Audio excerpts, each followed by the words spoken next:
So somehow I'm in Madagascar and, well, that's my ride. I don't really know exactly where I'm going, but I believe it's time plus tide? Anyway, welcome to Madagascar.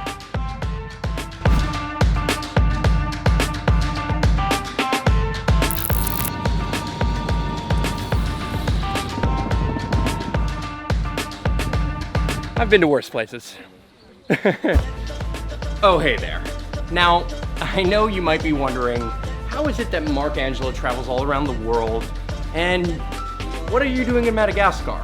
And the truth is, I'm here for an event that I was invited to participate in, an event I was invited to speak at, an event I was invited to also help document and storytell at.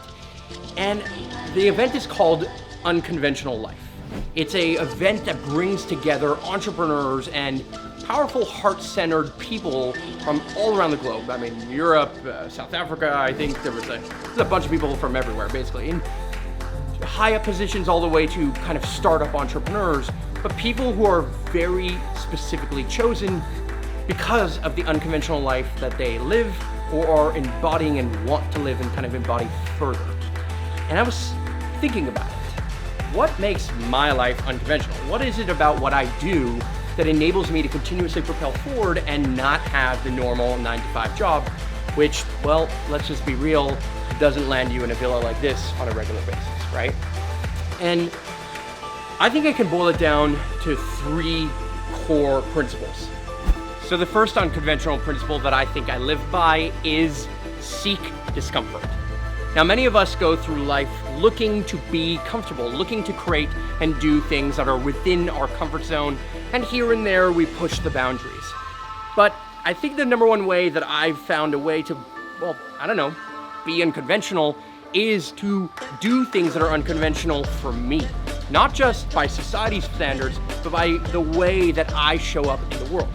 One of the reasons I wear this dragon ring, for example, is because I felt it was the kind of ring that I would never wear. It was something I would see a famous person doing to stand out, but not necessarily myself. And then I started to question that. Why is it that I wouldn't wear something like this? Is it because it would be uncomfortable? Is it because people would make comments about it or make assumptions about who I am or what that looked like? And that made me want to change. That made me want to say, that's a script that isn't serving me. It's something I don't really believe in, therefore I'm gonna lean into that discomfort. And it's a minute thing, it's such a small little detail in my life, but it means so much because I am truly embodying the spirit of actually seeking discomfort in the smallest ways, which make for the biggest of scenery changes in everything else in your life, including your job, your career, and your results across the board. Reason number 2, well, I like to change my perspective. I like to think about life through not only my own lens, but the lens of many others and what that might look and feel like from their lens and perspective. That really changes a lot of how I feel about the world, a lot about what I know or deem to be true or untrue.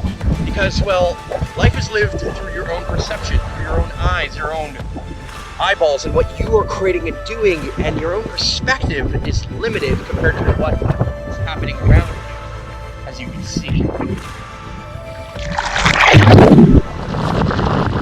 Reason number 3?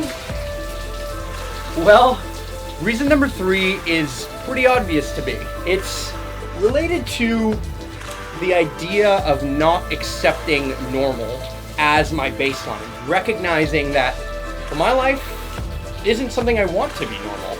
In fact, I want it to be extraordinary.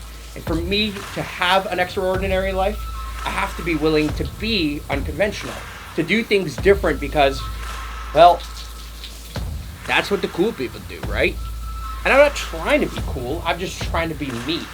And that's the key.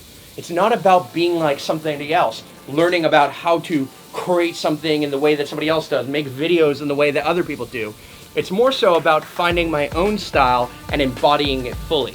And that process is a process. It's something you discover over time. It's not overnight that you have this epiphany and this is what, comes forward. It's actually something that you foster, that you practice, that you get really good at over time. You know, I've gotten so much better at telling stories and captivating in video because, well, I've dedicated myself to the craft, to studying, to watching, to learning, to growing.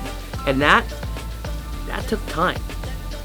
And if you want a shortcut, if you want an accelerator, then that's what Unconventional Life is all about. That's why she hosts retreats, and I say she, meaning Jules, by the way, hosts retreats all over the globe, whether it be in Bali or in a castle in Italy, or the next one in Patagonia at the total solar eclipse that's going down in December 2020. Well, that's why she does this, for people like you to break out of your shell, to be witnessed by others, to be seen and heard and supported, but also to be helped, to be loved. And I think it's pretty beautiful. Now, if you don't mind me, I'm gonna get back to my shower.